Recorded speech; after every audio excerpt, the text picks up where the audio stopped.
नमस्कार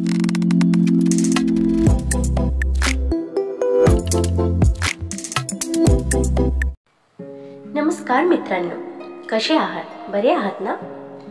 समजून घेणे खरं तर एका कलाप्रमाणे आहे आणि प्रत्येक कलेमध्ये प्रत्येक जण पारंगत असतोच असं नाही. कोणाला केवळ रांगोळी काढायला छान जमतं, तर कोणाला चित्रकला छान जमते. अगदी तसंच समजून घेण्याची कलाही प्रत्येकाला छान जमते असं नाही. कोणी समजून घेतं तर कोणी अजिबात समजून घेत नाही. आयुष्यात सगळ्यांनीच आपल्याला समजून घ्यावं असं आपल्याला वाटत नाही, पण कोणीतरी एकाने आपल्याला समजून घ्यावं असं नक्कीच वाटतं. अनेकदा आपण आपली माणसं करत फिरत असतो, पण आपल्याला समजून घेणारी अशी आपली माणसं असतात तरी किती? हा आता कधी कधी आपणही यामध्ये मोडतोच. आपण हे कधी कधी इतरांना समजून घेण्यास कमी पडतो. म्हणजे कधी कधी तसं पाहायला गेलं तर आपल्याला स्वतःला समजून घेणारं आपल्या जवळ कोणीच नसतं. प्रत्येक वेळी कोण समजून घेणार ना? प्रत्येक वेळी आपल्या मनातील गरज कोण ऐकत बसणार? इतका वेळ हल्ली कुणाकडे असेल असं वाटत नाही. आयुष्यात अनेक वाईट प्रसंग येतात, मनाला ते प्रसंग त्रस्त करून जातात. कधी कधी आपली बाजू चुकीची नसते हे आपल्याला इतरांना पटवून द्यायचं असतं. अशा वेळेस मनातील भावना कोणाला तरी शेअर कराव्याशा वाटतात, पण कधी कधी नेमकं त्याच वेळी आपल्याला समजून घेणारं कोणीच नसतं. आपण खूप एकटे पडतो. तर मग अशा वेळेस आपणच आपल्याला समजून घ्यायला हवं ना? दुसरं कोणी नसतानाही आपण स्वतःला समजून घेऊच शकतो ना? मित्रांनो, आयुष्यात स्वतःसारखा दुसरा सुंदर सोबती कोणी नाही. वेळ प्रसंगी आपणच आपला सोबती व्हायला हवं.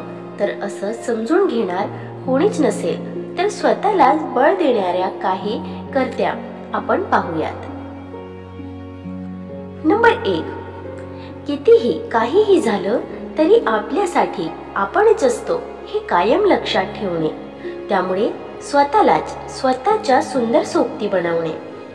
नंबर 2, आपण इतरांना ज्या प्रकारे समजून घेतो त्या प्रकारे स्वतःला समजून घेण्याचा प्रयत्न करणे.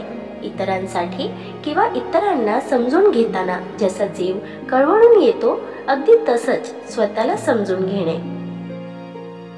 नंबर 3, स्वतःला शोधण्याची ही सुवर्ण संधी आहे असं समजून स्वतःला शोधायचा प्रयत्न करणे.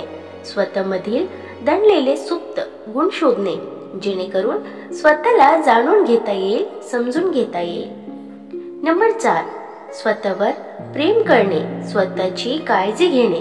कारण जोपर्यंत आपण स्वतःवर प्रेम करत नाही, स्वतःची पुरेशी काळजी घेत नाही, तोपर्यंत आपण स्वतःला व्यवस्थित समजून घेऊ शकत नाही.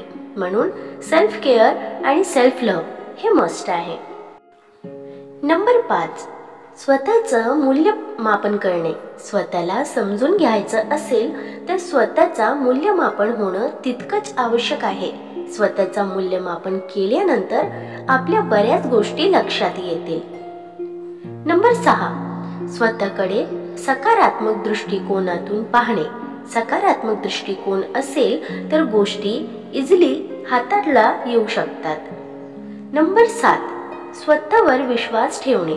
आपण इतरांना समजून घेऊ शकतो तर स्वतःला का नाही हा प्रश्न एकदा स्वतःला विचारून पहा आणि कोणत्याही परिस्थितीत स्वतःला निश्चित समजून घेऊ शकतो हा विश्वास मनी बाळगणे.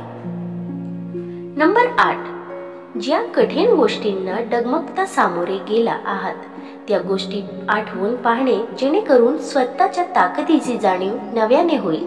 स्वतःमध्ये स्वतःला समजून घेण्याचं नवबळ मिळेल.